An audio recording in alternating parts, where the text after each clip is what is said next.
બહુ રૂપાળો છે.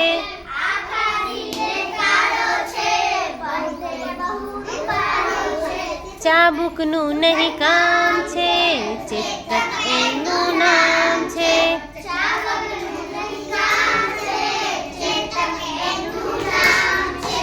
એના ઉપર બેસું ત્યારે લાગુ હું મૂછાળો ઘુઘરિયાળો.